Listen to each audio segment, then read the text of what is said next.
Subway has teamed up with Live Nation to bring you great food and great music for a great value. Right now, buy a Subway $5 footlong and get a Live Nation concert ticket for $5 to participating Live Nation shows like Nickelback, The Fray, and Crew Fest 2.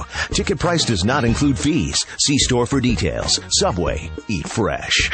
Eat fresh. The BS Report is a free-flowing conversation that occasionally touches on mature subjects. First of all, this is the BS Report with Bill Simmons. It might be cool, I don't know. And if it's not, I don't care. The BS Report with Bill Simmons. Bill Simmons works for ESPN. He's also named the sports guy, and he writes a comical sports column. He must be a popular dude. The BS Report. It's got a real dirty sound, like a rusty steak knife cutting through a well-aged steak. Now. Here's Bill Simmons. Welcome to the BS Report. I'm a little conflicted today. Might be time for me to dump the real world. I'm on the fence. I'm old. I'm turning 40 in a couple months.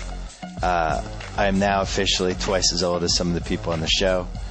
An episode happened last week that left me a little flabbergasted. And as always, in these situations, you have to turn to the czar of reality TV, Mr. Dave Jacoby. What's happening?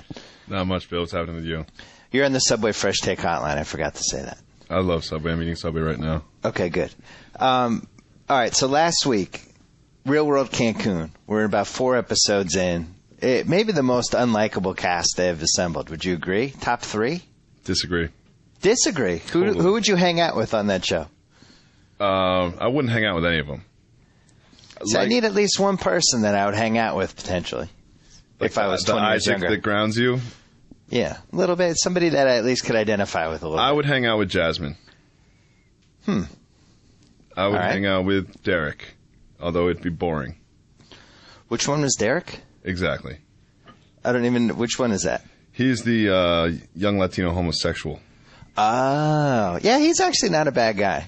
No. They for me, they always need to nail... They have the 2 heterosexual white guy spots every year, and they need to either nail one of those or they need to have one girl who's like the fish out of water, small city, a small town, or like the virgin, or somebody who's just, this is a new world for her and she's trying to become a better person and learn about everybody. And if I can't attach myself to one of those 2 types, then it's tough for me. I've always wondered about the casting process. Do you think there's some sort of checklist that they have to check off? Well, I think crazy is the biggest checklist. They want to have at least 3 crazies. They put a crazy filter on everybody. Crazy. They want, if they're crazy now, you put those cameras on them 24 hours a day, they're going to explode. Yeah. What's got you so down on it, man? You leaving it? Could be it. So last week, the girl with 3 straight I's in her name. Aya. Yes. Which I contend sounds like something you would say after hitting a jump shot.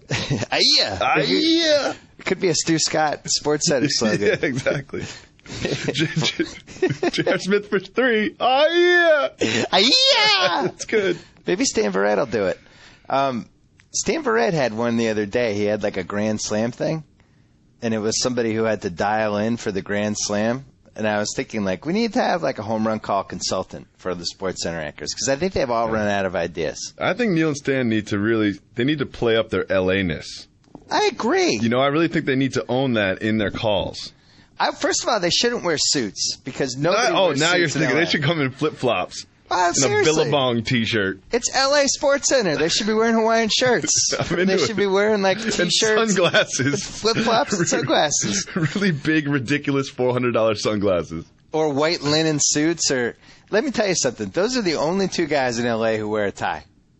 That's a good point. Day in and day out. Those are the only 2 people in L.A. who wear a tie to work every day. But if they are going to wear a tie, they should look like Ricky Henderson at the induction. Yes. That's a good call. See, now we're talking. Let's fix L.A. SportsCenter for a second. Okay. So we scale back the wardrobe.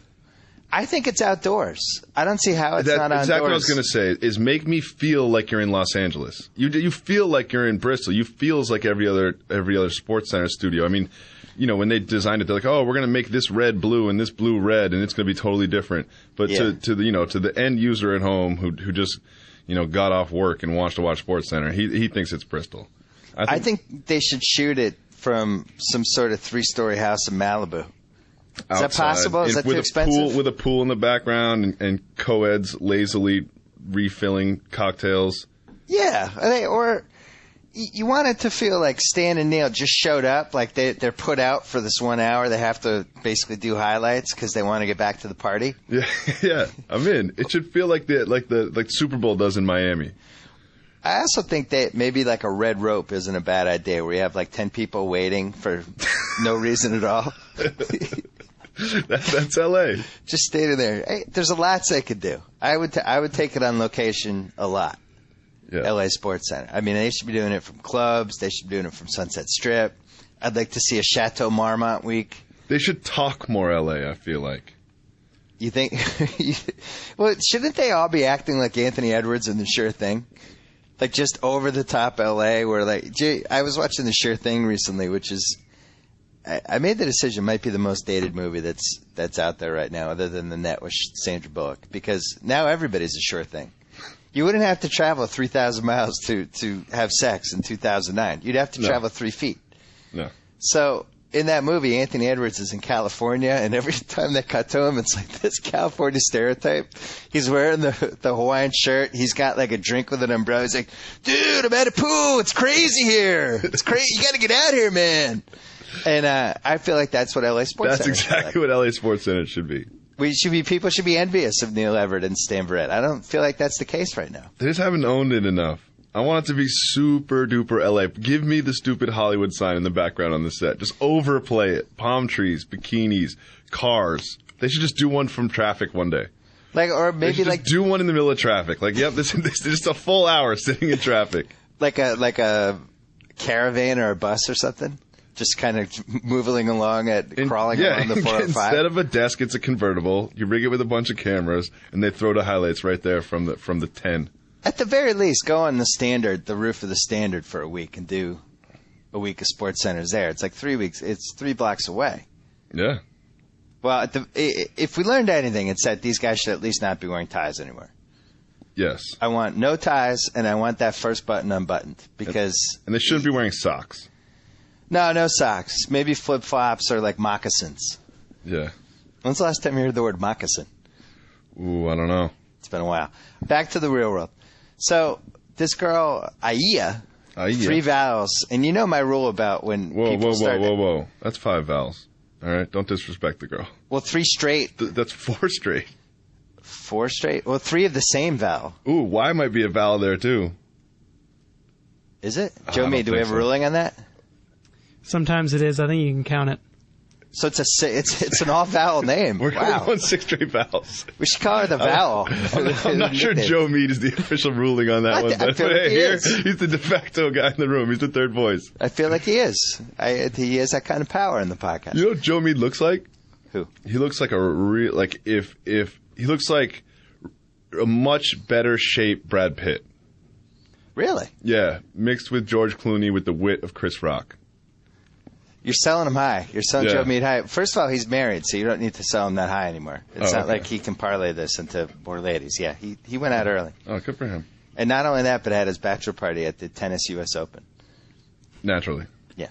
Aya has a cutting problem that surfaces last week. And you'd think hey, one of my roommates is mutilating herself. This is kind of, I feel bad for this girl. How can I help her? No, not in the real world, Cancun. No.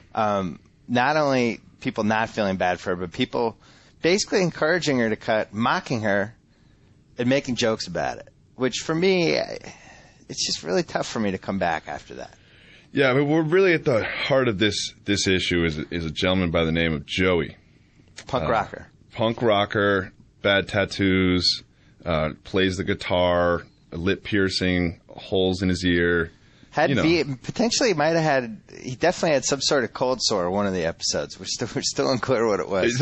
Maybe that's why he got the piercing at some point to hide the cold sore, which is a good play by him. I like that. Play. You got to improvise when you're in Cancun. It's a good one. He started off in the first episode. 2 of the other contestants are Hooters waitresses, and he started off the show by disrespecting the Hooters girls. Not a strong start by him. It's like, guy, Hooters girls make the world go around, you know? Yeah. It's like, look, we all love waitresses. Guess what? Maybe they're beautiful and they wear less clothing. Do you like them more or less? Right. Going with more. Right. And right then was a red flag, like, oh, this guy's a jerk. And then he stated his claim to have sex with as many women in Cancun as he could, which kind of swung me back toward his favor a little bit. Yeah. But it's now been about 4 weeks, and I think he's at 1.5 or something. Yeah, but they don't show every night, because I remember when I was living in Boston when they had that Real World season, Cyrus every night was with somebody, and you only got a taste of it on the show. But he was like, the word in the street in Boston was just that every night it was a different. Good for Cyrus. Yeah, it was. He somehow parlayed that into like a video game gig. Well, the other guy who was like that was Muhammad on the Real World San Francisco season.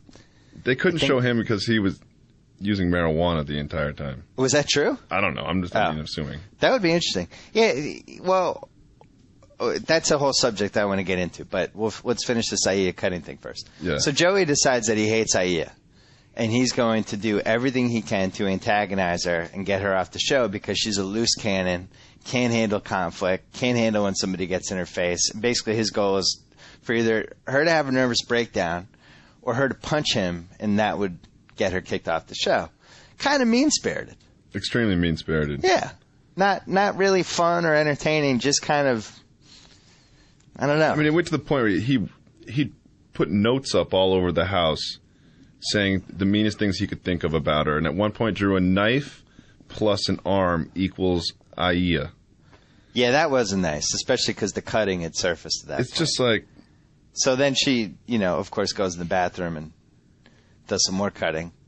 And all of this led to... Not really. That's not necessarily true. Oh, did I screw up the timeline? Yeah. First she did the bathroom cutting, you're right. I screwed it up. And then he did the signs. And then she did the kick the hole through the window. That's what it was. I'm sorry. Yeah, she kicked through a plate glass closet. Mm-hmm. And cut her foot and then bled everywhere. Which part of this didn't you enjoy? I just want to get that clear. Oh, I'm not saying I wasn't riveted the whole time. Okay. I didn't like myself. I'm not saying I wasn't totally entranced. But they had the after show. Did you see the after show? Yeah, man. And Joey, not really repentant. No, not at all. Stood by it and even said that he thought Aiya cut for attention. So then they go to this therapist who carefully explains to Joey and the other idiot, the punter, that actually cutting isn't for attention. It's the sign of, serious psychological problems, and it's not something you would do to get attention from your other roommates. And goes through this whole medical explanation of it. And at the end of it, Joey goes something like, I mean, yeah, I can kind of see that, but I still feel like, and then makes the other case. Like now we have Joey, the idiot punk rocker, arguing against the psychologist. And at that point, I was like, why am I still watching the show? I just couldn't get my head around it. So explain to me, Dave Jacoby, why am I still watching this show? Because you came to that realization after watching about 80 or 90 minutes straight of real world content. And you said, ooh, maybe I shouldn't do this anymore. I burned out? No, it's like running 25 and a half miles of a marathon and being like, this is stupid. Why don't I just take the subway train? Right. It's like you're in, man. You've already bought in. Just ride it out. There's been 22 seasons of The Real World. How many have you missed? The only one I skipped, or I just couldn't get into, well, I skipped two. The, what was it, London? Ooh, yeah, I don't. London was way back, the London one. Yeah, that was when the singer got bitten on the tongue by a dude. That was out. I don't like British people, and I just didn't like the cast, so that was a pretty easy one for me to get out on. The other one was a little surprising. The second New York one I was out on. Never watched that one. The Miz and Coral. The Miz and Coral and the blonde, like innocent blonde, whatever her name was. I was out early on that one. See, I'm going the opposite. I'm 100% in on Cancun. 100% in.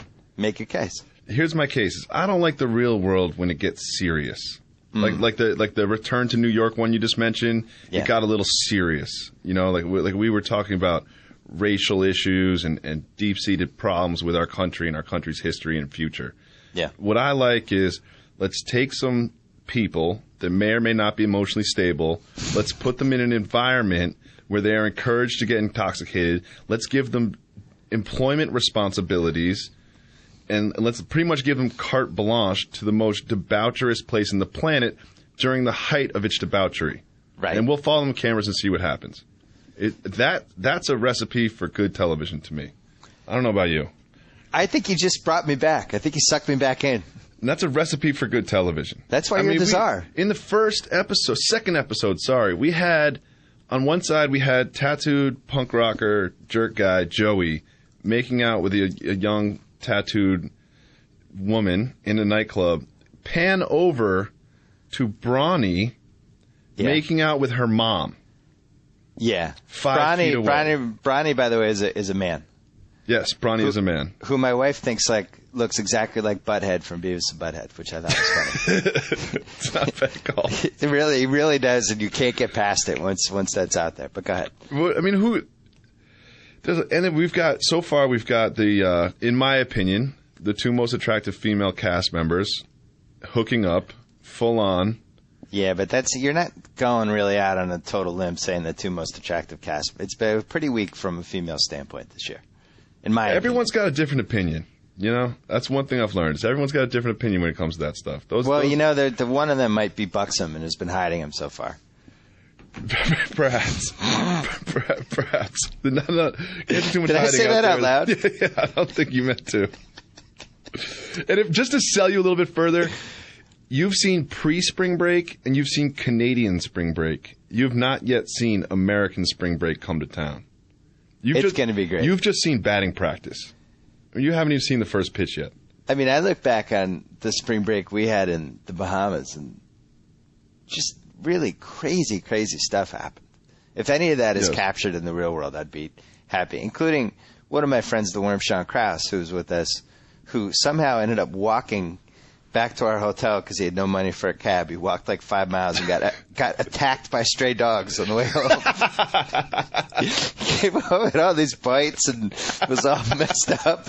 He was like, the dogs. He was incoherent. The dogs. I get attacked by the dogs. That's what happens at spring break. Your friends get attacked by stray dogs. So, yeah, I'm with you. You're right. You've talked me back in. Now let's talk about, you and I were talking in private about the number of issues. What? This could go anywhere. Well, the number of issues that the real world has tackled over these last 22 seasons. Now, here's the list we came up with.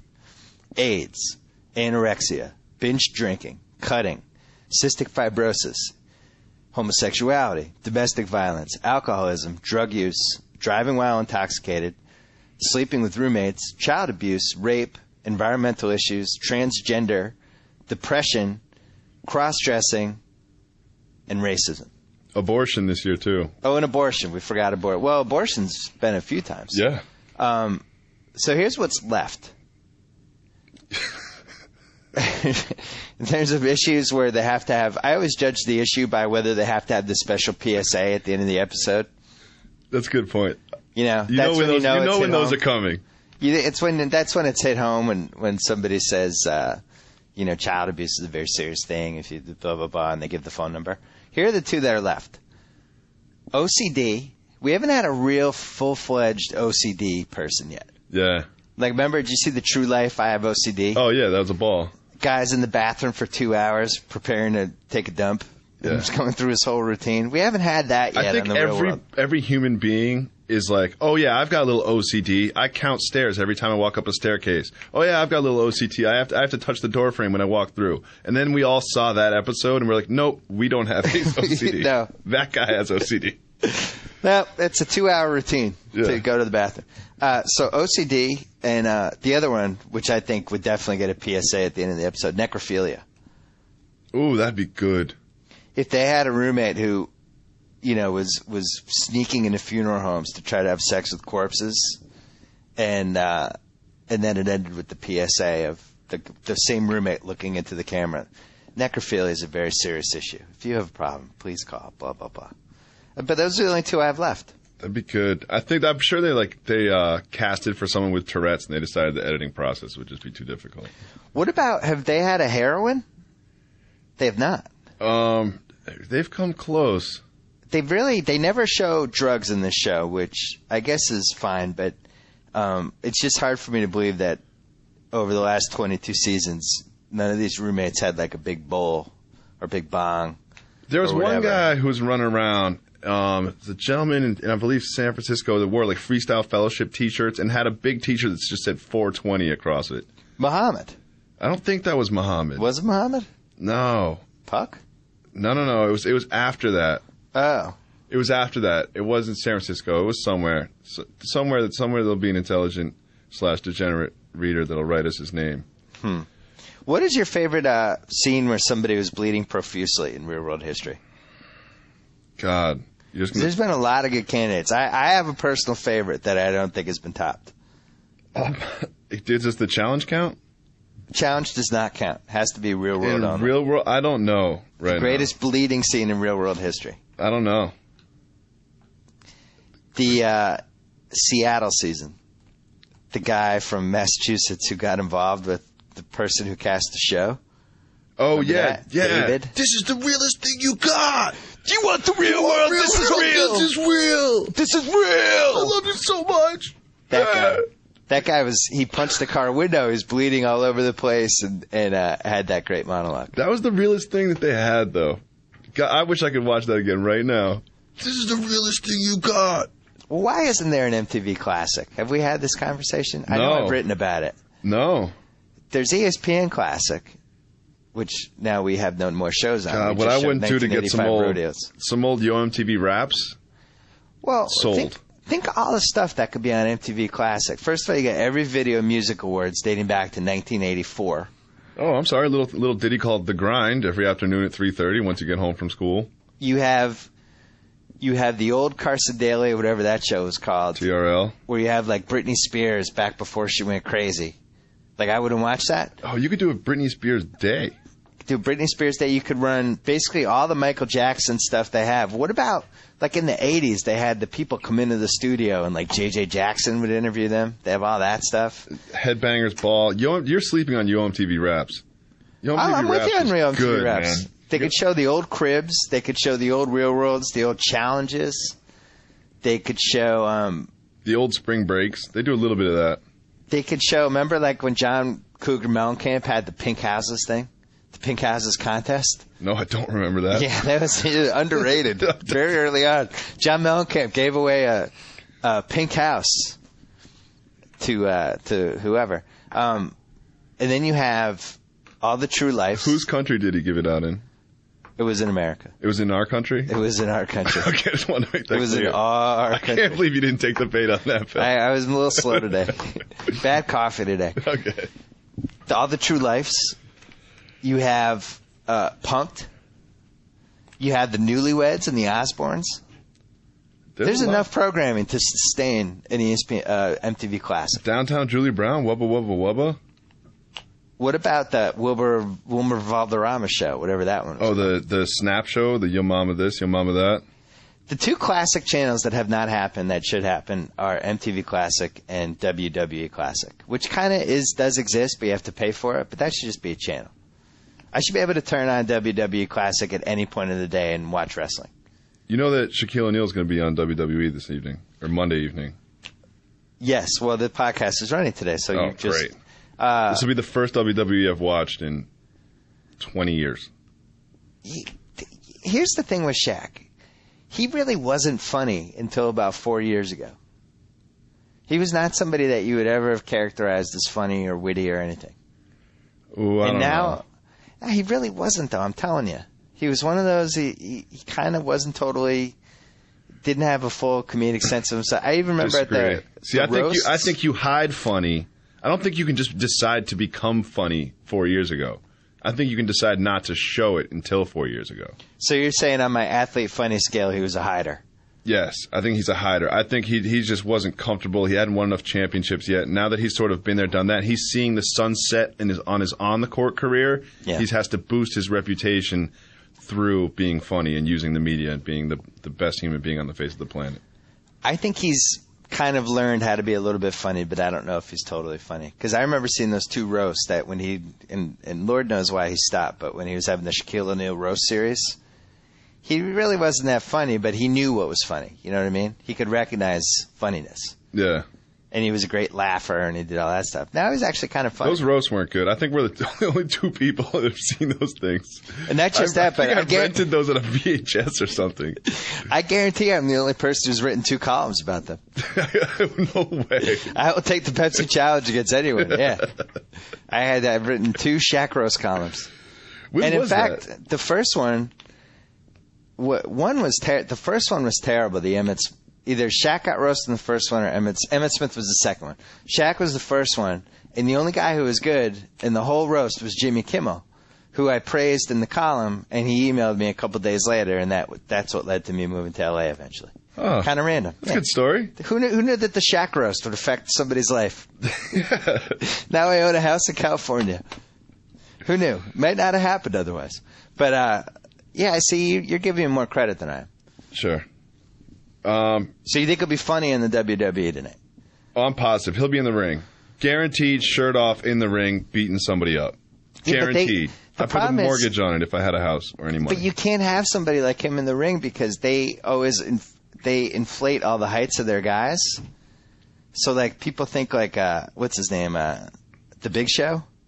People think he's like 7'2", but he's really probably like 6'5". Yeah. The Undertaker, same thing. You have Shaq in there. Shaq's going to dwarf over those guys. Shaq is going in the ring tonight. If you don't think so, then you don't understand the business. He's going in. He's going to body slam somebody over his head. That would be interesting. Yeah, he's going to get beat up a little bit. He's going to come back. It's going to be great. I'm not even going to watch. I just said that. I probably won't watch. I'll watch the clips tomorrow. Did you watch the Terrell Owens show? I have not watched the Terrell Owens show. It's Terrell. It's very, very important. Like 3 years ago, he came out. He's like, "Oh, by the way, my name's Terrell, not Terrell." Yeah, but you know what? Though he waited too long, and as far that's as the thing, you just can't do that. You just can't do that halfway through. Like, oh, by the way, it's like when Akeem changed his spelling. I really resented that when he did that at that late of the stage. Yeah, just pick added the H, and not only added the H, but said, "Oh, and by the way, it's always had the H. You guys were just spelling it wrong the whole time." Well, you're around reporters every day. You couldn't have mentioned that to somebody. I watched the 5-minute trailer on Terrell. T.O. It seemed like one of those scripted reality shows. I think he's probably the most uninteresting athlete of this decade who has been, out of all the people who have been written about and discussed. All right, fair enough. I think interests me the least. Overrated interesting would be one way of putting it. I mean, an uninteresting athlete of the decade, I mean.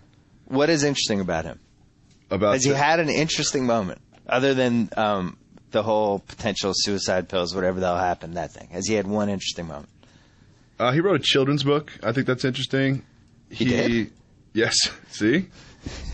He wrote a children's book. I'm going to Google this while you keep talking. Yeah, man. He definitely wrote a children's book. Wow. Little T Learns to Share or something like that. Yes. Little T Learns to Share. Parentheses. T.O.'s timeouts. There you go. Oh. It's available for $11.66 on Amazon right now. Buy it up. It says Terrell Owens, author, Courtney Parker, author. What are the odds that Courtney Parker wrote most of that book? Ooh, and they showed it to Terrell right at the very end. I think Terrell did the illustrations. 24 pages. I maintain that he's uninteresting. I find that he's... All right, another interesting thing about Terrell Owens. Really good at basketball. That part is a little interesting, but that's really good does at make an basketball. interesting personality. All right. I mean, I find him captivating. When he does something, I listen. When someone says, "Hey, guess what Terrell Owens did?" I'm like, "Ooh, I don't know. What do you do now?" It could be anything. It could be anything from writing the children's book to taking too many pills. Let's say ESPN launches a celebrity basketball league that runs from, like, we dump the WNBA. Okay. We take the WNBA money. Okay. And we use it for the celebrity basketball league that runs during football's off season, baseball's off season. I feel a draft coming on. From like January to March, it's like an 8-week season. Okay. Now, could we get the baseball players then? Yeah.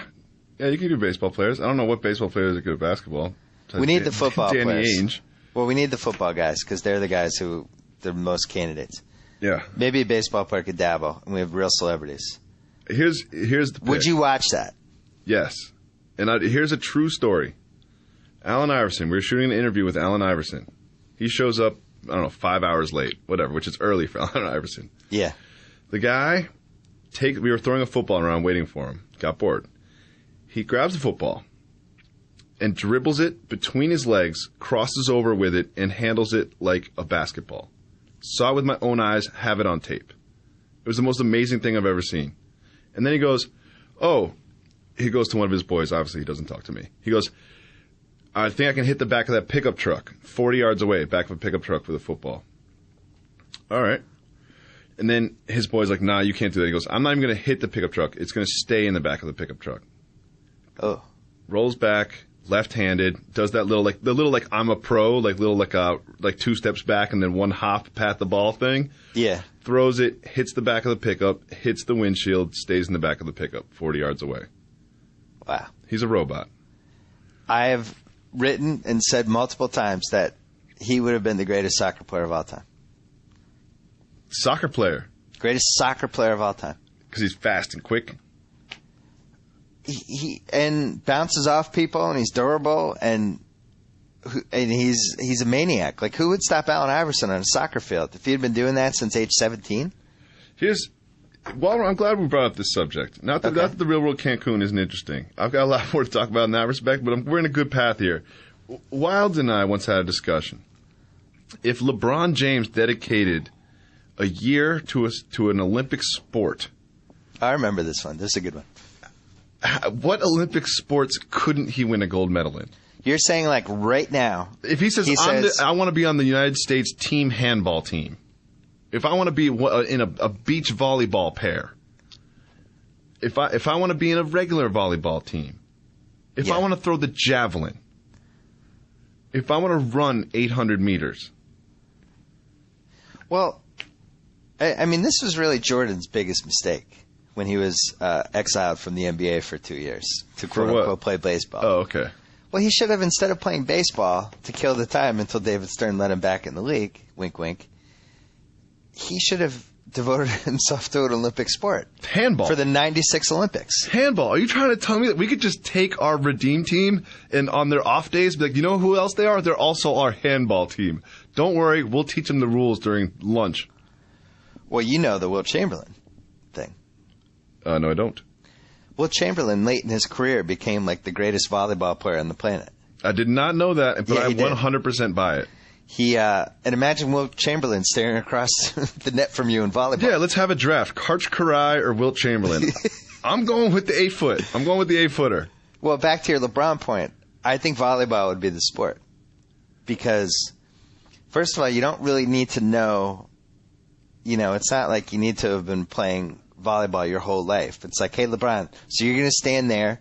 We're gonna set you up with these little volleyball passes. They're like alley-oops. Yeah, you're gonna hit them as hard as you can at the blonde white people who are staring at you. Just aim at the other guys. Don't worry about whether it's inbound or out of bounds. Just try to hit one of them. People are gonna jump up. You're gonna jump higher, and then you're gonna hit them in the head with the ball. Yeah, just think of it like an alley-oop, except you punch the ball instead of grabbing it.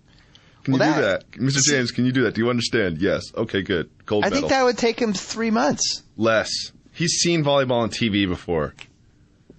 I always thought Kevin Garnett would have been the greatest. Young Kevin Garnett, 7 feet, intense, staring down the other people. It's almost not fair. It's almost like that's why you can't take volleyball seriously, because if we ever unleash real athletes on a volleyball, whatever, it'd be all over. You just couldn't. I think you should take guys in the twilight of their NBA career. And if you're some sort of volleyball promoter, like the U.S. national volleyball guy, yeah, just pull someone aside, like Kevin Garnett in 2 years, and be like, Mr. Garnett, listen, you don't want to come off the bench. That's not your thing. You're a star. You know where you can be a star? On the AVP Pro Beach Volleyball Tour. Maybe this is what David Lee should do instead of signing some crappy contract with the Knicks. Yeah, David Lee would be good. When you're a volleyball.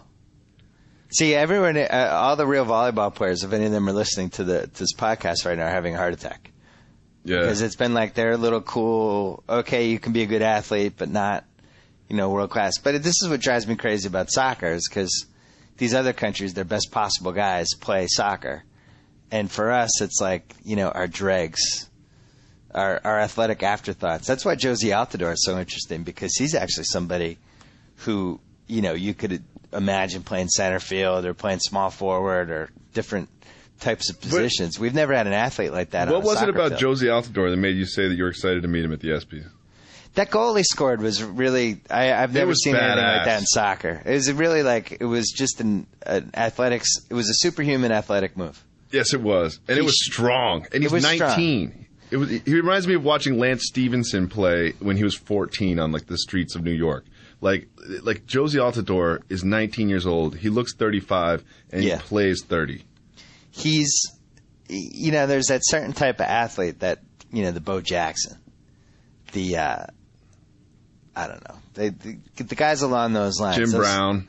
The rare athletes that, and I'm not saying he's in this class, but I've never seen anyone on a soccer field do what he did. So maybe he is in that class. I don't know. But it's just, soccer is one of those sports that it's like the Landon Donovan types.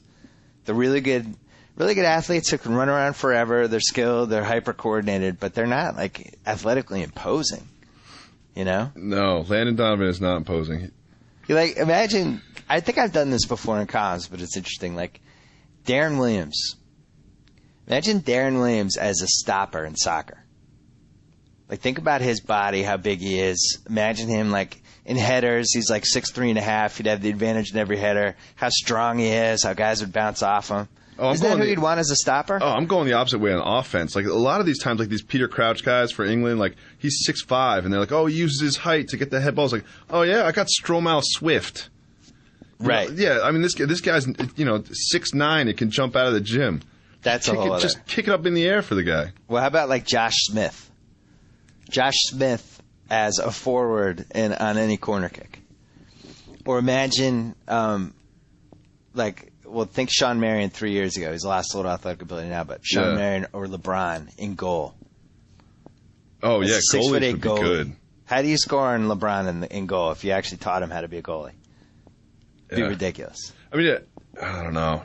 It's an interesting thing. I mean, because now the soccer fans hate us. Let's just keep going until we just alienate. No, the soccer alienate every sport. The soccer fans are with us because we appreciate Josie.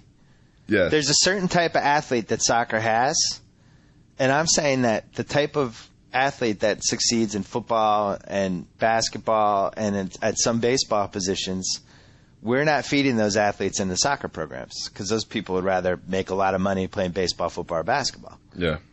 Take somebody like Grady Sizemore. But that guy could have played any sport he wanted to. Yeah. But he plays baseball. You can take my cousin Jacoby Ellsbury. Jacoby Ellsbury, another great example. Super fast. Nike did some what would he be like on a soccer field? Athlete training, and Jacoby Ellsbury, just like generic athletes, like agility, strength, quickness, that stuff. Yeah. Vertical leap. He tested off the charts. Unfortunately, he didn't test off the charts in the part of command of the strike zone. Yeah. Or hitting for average, getting on base. I feel like he's playing the wrong sport. He should be a football wide receiver. Like a Wes Welker little guy type? Who's my guy He's in the Jets? He's not even little, though. He's like over 6 feet. Corbett. No, he's not. Jacoby How tall Ellsbury? is he? Oh, first of all, I have no idea. I'm going to look this up. But as a semi-tall guy, I've learned that anyone under 6 feet just wants you to be taller. Everyone looks at me, they're like, man, you're 6'7", right? No, dude, you want me to be 6'7", because that makes you 6'2". He's 6'1". Oh, I'm not buying it. Jacoby Ellsbury, 6'1", 185. Yeah, so is Allen Iverson. Allen Iverson is no bigger than 5'9". No. He might even be 5'8". Seriously. You've got daughters taller than Allen Iverson. And that's what, have you seen the rough cut yet of the 30 for 30 about him? No, I have not. So they have all this footage of him in high school, back when, Is he dribbling footballs and throwing them back of pickup trucks? They ran, first of all, he's playing in Virginia, really, really high caliber hoops. Yeah. They're running set plays for him, set alley-oop half-court plays. Georgetown ran those. Yeah. But this is in high school, you could jump even higher, and he's just going up and dunking over 6'5" guys. And they're putting it anywhere near the backboard, and he's going up and dunking over these guys. And this would happen 3 times a game. That's what kind of an athlete he was. Yeah, it bums me out that 20-year-olds right now don't understand how good Allen Iverson was. They're going to remember him as this sort of washed-up scorer type who couldn't share the ball. But he used to cross people and dunk on them routinely in games. He crossed Jordan. Yes, everybody remembers fortunately, that clip's going to live on, I think. That's a good clip. I'm not happy with I'm tackling this in part 2 of my NBA column, but I'm not happy with the revisionist history of the end of Allen Iverson's career. I think it's been unfair. That was the point I just made. Well, but beyond what you said, like I think the Chauncey Billups thing, the fact that Chauncey Billups went to Denver and all of a sudden they're like the Hickory High. Yeah, and that's not exactly scientific proof of Allen Iverson's worth. Because they didn't have a point guard. They traded Allen Iverson. They've got a point guard, and the team came together. You can't blame Allen Iverson for that. He wasn't a point guard. How is that his fault? Not his fault at all. Yeah. I think he has one more comeback in him. I'm not willing to write him off yet. What do you think about him and the Clippers? I don't think that's going to happen. I think they're smart enough to know that their foundation is Blake Griffin and Eric Gordon, and that you don't want to do anything that would take minutes away from either of those guys. Yeah, I think that's safe. It's a smart move. Now, are both of them going to be injured in a head-on bicycle collision at some point or something horrible? Yeah, probably. Are they going to be filming a promo for season tickets? They're on some Ferris wheel filming a ticket, and the Ferris wheel breaks. It rolls 40 down feet. the Santa Monica Pier into the ocean. They get attacked by sharks. If these guys go to the X Games, they're going to get hit by a bicycler. Definitely. Wait, we have like 8 minutes left. I don't want to go past 50 minutes because then people can't download. Yeah, that's ridiculous. Yeah. So, real world, what do you see? All right, so since we only have a short amount of time, let's just get to our bread and butter. Yeah. All right, me and you are Mel Kiper and Todd McShay, and we know that the real world is just a feeder system into the real world road rules challenge. Yeah, it's true. Okay, let's just be honest about the whole thing. All right, you're right. All right. It's AAA. It's really just AAA. All right, so I'll roll off some players, and you as the analyst, just tell me what potential they have for the challenge. Okay. Aya, the attractive, crazy. Fantastic. I think sky's the limit. Sky's the limit on a crazy scale. She'll be voted off in first 3 shows. She might have some sort of a meltdown that would supersede any meltdown that's ever happened before. Yeah, I think she'll do the right thing, and she'll attach herself to one of the alpha male dominant players, and she'll last for a couple more weeks. And in those couple weeks, she'll get in a fist fight and then get kicked out. I would draft her high, though. I also think that anybody on the cast is fair games for her for a hookup, including like the palm trees and cameramen, like the butler, the producers, locals. Anybody is. You can't rule one person out. Yeah, and that's why I like her. She's got a lot of upside. Yeah. We forgot to mention that she threw out that adoption comment, which was one of the 3 meanest moments in the history of the show. Yeah, rarely do you behave in the real world in a way that you and I can't make fun of in a podcast, and somehow in this show they've managed to do it like 3 times. Yeah. The adoption thing was just one of those, it was just, oof. If you're going to make fun of somebody, make fun of them for decisions they've made. And also, don't say that to somebody that you just had your first lesbian hookup with. Yeah. It's a little uncalled for. I don't know. All right, what about CJ, the punter from the University of Massachusetts, from my hometown, Amherst, Massachusetts? Yeah, kind of has MJ potential for me.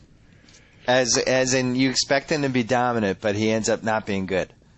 Yeah, and he's just shown I don't think he'll fit in with the other guys. Very disappointing character. Like, he's like good-looking, nice guy. He's like the girl that every girl thinks she's going to hook up with and wants to hook up with. And Joey, the jerk punk rocker with the lip piercing, is the guy that they'll end up hooking up with. Yeah, it's almost like he wants to be the bad boy, but he's not the bad boy. It's almost like he went through high school, didn't get any girls, and then right before college decided that he needed like a personality makeover and went out and spent $5,000 in tattoos and piercings and learned how 3 guitar chords. And that's his persona that's winning for him. I'm going to make a sleeper pick. Okay. I'm going to say Emily is going to be a great challenge contestant. Is that the adopted one? That is the adopted one. I didn't mean to make light of the adoption thing. I just was trying to get it straight. Emily, she's old Hooters girl. I actually like her. Yeah, brunette. Yeah. She's attractive. She's semi-level-headed. She's displayed some reasonable athletic endeavors. And by that, I mean when she takes a shot, she hits her mouth. and beyond that, I mean, what else do you really need? See, if we're going to draft for who would be the most fun to have on the show, Joey's got to be first because he he'll cause a ruckus. Everybody, all the veterans will hate him. Hey, man, you're a rookie. But I thought, didn't they already decide the cast? Yeah, but they're never locked in. I thought they're filming it though. I think it's somewhere in Mexico as well. MTV really not worried about swine flu. Good for them. Maybe they figure that these people are carrying so many other diseases that the swine flu, there's no chance. Their internal antibodies are like bulletproof vests at this point. Their white blood cells are on PEDs. The duel to New Zealand, that already happened. So not till 2010? No, that's crazy talk. They would never do that to us. Man, why? See, there should never be a week that doesn't have the challenge. These people are doing nothing all day. Why do I have to wait 30 weeks for the next challenge? I'll buy that. Anybody you think will be terrible? Jasmine. The woman was terrified to jump off a 10-foot cliff into a pool of water. Yeah, but as my wife pointed out, it might have been more of a hair thing. Oh, good point. Yeah, that's why you need to. That's watch why you need that perspective. perspective. Yeah, you need that perspective. Yeah. She was like, yeah, she's pretending she's afraid of that thing, but she's really afraid to mess up her hair. That she's probably spent money straightening out. And she was on a date. It's great. And she was on a date. Sports gal. Didn't want it to kind of shroom out after she got out of the water. Yeah. Great call. That's why she's there. Good point. Anything else we got to discuss? I'm coming out to LA for the X Games this weekend. We should hang out. When is the X Games? You don't know? It's the biggest event in the calendar year for action sports. But when does it start? Starts Thursday through Sunday. Anybody interesting? The Moto X stuff. Moto X stuff is fascinating. It's like always fascinating to me. Tony Hawk retired, right? Yes, sir. Sean White's like the top guy now. Shaun White. Oh. Shaun White. The most underrated two-sport athlete we've got right now. People just think it's the same thing. Like, no, dude, one's on snow and one's on wheels. Very different. Yeah, that's kind of amazing. He dominates. He dominates in both. And people just don't give him the credit for being a two-sport athlete. He's also, he's on that list of guys who have made a lot more money than anybody would ever guess. Yeah. There's that whole list of, Tony Hawk is as successful as a lot of it's like team Tiger, sport athletes. Kobe, LeBron, Tony Hawk, and Shaun White. Shaun White's 19 and lives out of a trailer that he drives around from mountain to mountain. Is that true? No, I just made it up, but it seems like something he'd do. Yeah, he had to have banked tens of millions of dollars so far. Yeah, man. All right, well, I'll see you in L.A. And we can, I think the one thing we should definitely do is go to the L.A. SportsCenter set and try to convince those guys not to wear ties. We should. Let's just start small. Let's just one night of victory. I'm into that. It's going to be right there around the corner. I'm not kidding. I will do that. I can get us in. The czar of reality TV, Mr. Dave Jacoby. Thank you for being on the Subway Fresh Take Hotline. It's been an honor, Bill. Talk to you soon. Later. So I get to sign off.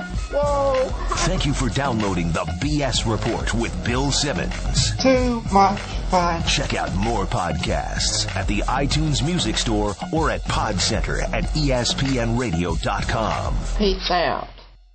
This concludes another installment of the BS Report. And with all the talk about sports, Bill Simmons neglected to mention this important just breaking news, which frankly cannot go unstated.